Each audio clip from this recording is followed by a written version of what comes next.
pa ng tubig, tumambad ang mga nasirang palay at maliit Sabay-sabay kaming na tatlo ng dito. anihin. Sa Itiagi, Isabela, binaha ang Anapunan Bridge dahil sa pag-apaw ng tubig mula sa ilog. May naitala ring pagbuho sa bayan ng San Agustin. Sa Pagbilang Quezon, nag-mismo ng lawa ang campus na ito. Binaha rin maging ang bahagi ng Maharlika Highway sa Barangay Palsabangon. Kahit tumawid sa Luzon ang bagyo, pinalakas nito ang habagat na nagpaulan sa ilang bahagi ng Visayas kahapon. Gaya sa Barangay Bugam sa Leon, Iloilo, kung saan 4 na bahay ang nasira dahil sa pagbuho ng lupa, punsod ng malakas na agos ng ilog. Ilang oras lang ang lumipas, bumigay naman ng full bridge sa lugar. Walang nasaktan o nasawi sa insidente pero inilikas sa mahigit 20 residente dahil sa insidente ayon sa Leon Local DRRMO. Nagpaulan din ng localized thunderstorms.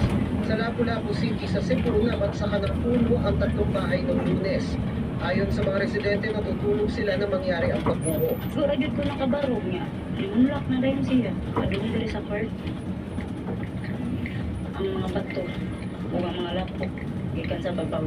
Salamat na lang kitang naigo. Ayon sa kapitan ng Barangay Pusok, walang humpay ang ulan doon at marahil dahil na rin sa mga wastewater mula sa mga bahay kaya bumigay ang lupa at puno. Agad namang sinuri ng mga tauhan ng LGU ang lugar. Kailangan gini siya i-clearing kay as to kapray need siya reprapan ng area kay para at least dili magpadayon ang pagtagak sa kanang mga bato nga gikan sa katong kinatuban sa ibabaw. Wala na gid. Daw dagat na diri sa may sanyag. Labis naman ang panghihinayang ng mga magsasaka sa Ampatuan, Maguindanao del Sur matapos bahain ng mga taniman ng palay at gulay. Nalubog sa kulay putik na baha ang mga daan kaya pahirapan ang pagdaan ng maliliit na sasakyan at ng mga residenteng napilitan ng lumusong. Sa bayan ng Ligawasan sa Special Geographic Area o SGA ng Barm, kita sa drone video ang lawak ng baha sa ilang barangay kahapon.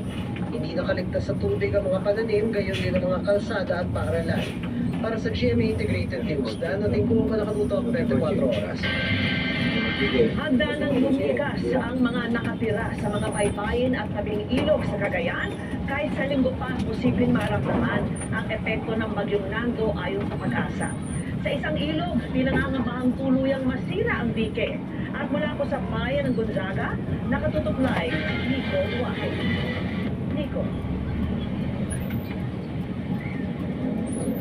Bigi, patuloy ang paghahanda ng mga taga-munisipyo at mga taga rito sa Gonzaga, Cagayan sa paparating na bagyong Nando. Maaga kong inabutan si Angel habang nagkakanta ng mga bitbiting gamit. Haling lumikas mula sa tahanang nasa